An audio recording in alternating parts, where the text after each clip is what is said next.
दोस्तों, चीन की गोद में बैठ करके मालदीव की नई मौजूद सरकार ने जो फैसले लिए हैं, इससे मालदीव को बड़े नुकसान होने शुरू हो चुके हैं। आपको याद होगा, कुछ दिनों पहले ही खबर सामने निकल के आती है कि मालदीव में एक छोटे से बच्चे की तबीयत बहुत ज्यादा बिगड़ जाती है और उस बच्चे को एक आइलैंड से दूसरे आइलैंड तक ले जाना था। लेकिन मालदीव के ऑफिशियल्स इस बात का हवाला देते हुए उस बच्चे को हेलीकॉप्टर में नहीं बिठाते हैं। वो कहते हैं कि ये हेलीकॉप्टर भारत से इम्पोर्ट कराए हुए थे और अपनी इस घमंड के कारण मालदीव में रह रहे उस बच्चे ने अपनी जान गंवा दी। लेकिन मालदीव की नई सरकार को यह समझ में नहीं आ रहा है कि उन्होंने जो भारत के खिलाफ फैसले लिए हैं, ये उसकी सिर्फ पहली झलक है। एक तरफ मालदीव की नई सरकार है जो भारत के हेलीकॉप्टर्स को वापस भेजने में लगी हुई है, वहीं दूसरी तरफ भारत के अंदर दुनिया के सबसे एडवांस हेलीकॉप्टर्स को बनाने की प्रक्रिया शुरू की जा रही है। ये हेलीकॉप्टर्स इतने ज्यादा एडवांस हैं कि इनकी डिमांड आज पूरी दुनिया में है, लेकिन इसको मैन्युफैक्चर करने वाले बहुत कम ही देश हैं। लेकिन हमारे लिए खुशी की बात यह है कि अब इस लिस्ट में भारत का नाम भी शामिल किया जा चुका है। पूरी रिपोर्ट क्या है आज के इस वीडियो में जानते हैं। बस हमें सपोर्ट करने के लिए इस वीडियो को लाइक और चैनल को सब्सक्राइब जरूर कीजिएगा। जहाँ रिसेंटली रिपोर्ट सामने निकल के आई है, टाटा ग्रुप और एयरबस मिलकर के भारत में पहली प्राइवेट हेलीकॉप्टर असेंबलिंग लाइन को शुरू करने वाले हैं और इस प्रोजेक्ट के तहत भारत के अंदर H125 हेलीकॉप्टर को तैयार किया जाएगा, जो कि वर्ल्ड का best selling single engine helicopter माना जाता है। आपको बता दें, H125 हेलीकॉप्टर ने अब तक पूरी दुनिया में 3.5 करोड़ से भी ज्यादा घंटों की सफलतापूर्वक उड़ान भरी है और इस हेलीकॉप्टर को इतना ज्यादा एडवांस इसलिए बोला जाता है कि ये किसी भी तरीके के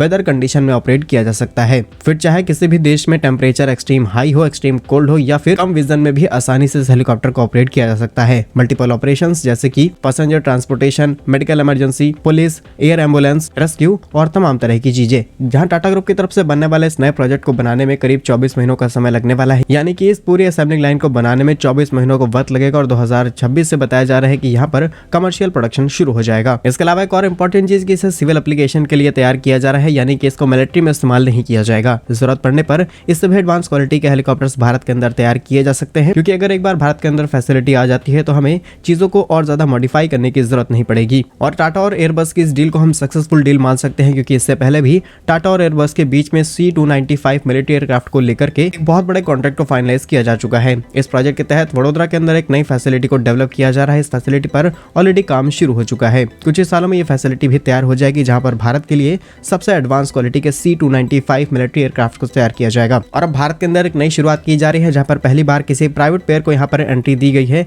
हेलीकॉप्टर मैन्युफैक्चरिंग के लिए। बाकी भारत में शुरू की गए इस नए प्रोजेक्ट पर आप क्या सोचते हैं, हमें कमेंट्स में जरूर बताइएगा। भारत के ऐसे ही यूजफुल एंड इन्फॉर्मेटिव वीडियोस पाने के लिए आप हमारे YouTube चैनल को सब्सक्राइब जरूर कर लीजिए। मिलेंगे हम आपको एक नई और इंटरेस्टिंग वीडियो में, तब तक के लिए वंदे मातरम, भारत माता की जय।